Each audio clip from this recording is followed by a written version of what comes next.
There's a place far away, a land covered in endless white, deep in the cold heart of the north, so remote it barely exists on maps. And in the middle of this vast frozen world, a man lives, completely alone. His name is Liam Hargreaves. Once, he was a wildlife photographer walking the crowded streets of London, chasing stories across continents. Awards, publications, gallery openings, he had them all.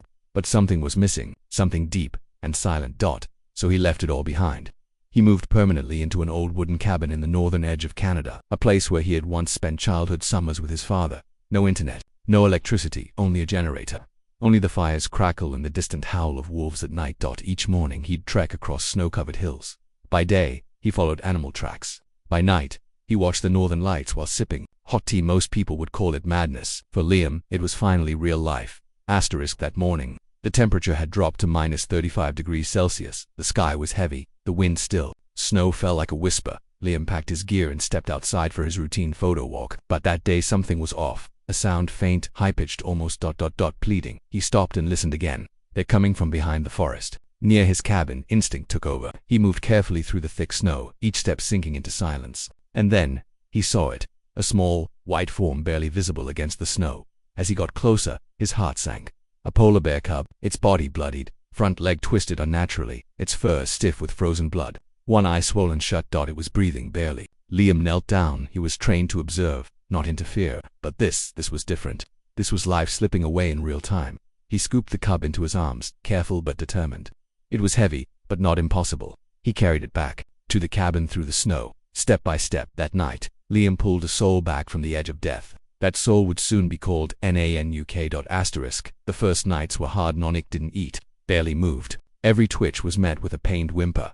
Liam wrapped him in wool blankets, heated the cabin, mixed fish oil and milk to feed him through a tiny dropper. He didn't sleep. He watched, read stories aloud, whispered old northern myths, tales of ancient bear spirits. Days passed. Then one day Nanuk opened both eyes. And then, he gently nudged Liam's hand with his nose.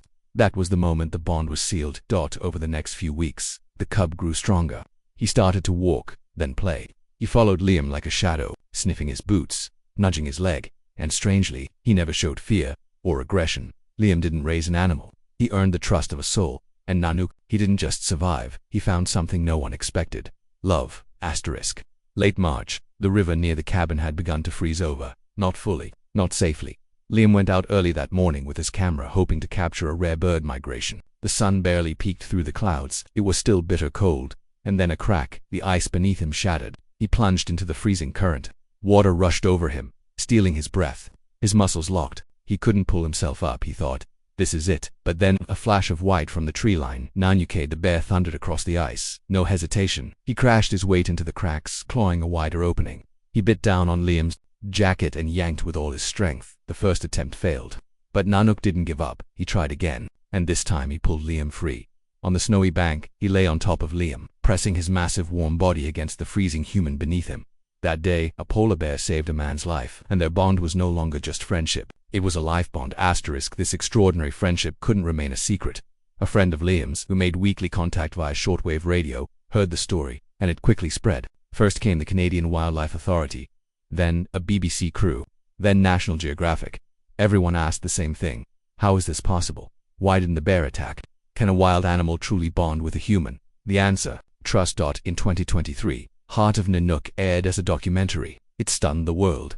Millions watched a man and a polar bear share not just survival but connection. And when Liam was asked to sum it all up, he simply said, I thought I saved him, but truth is, he saved me.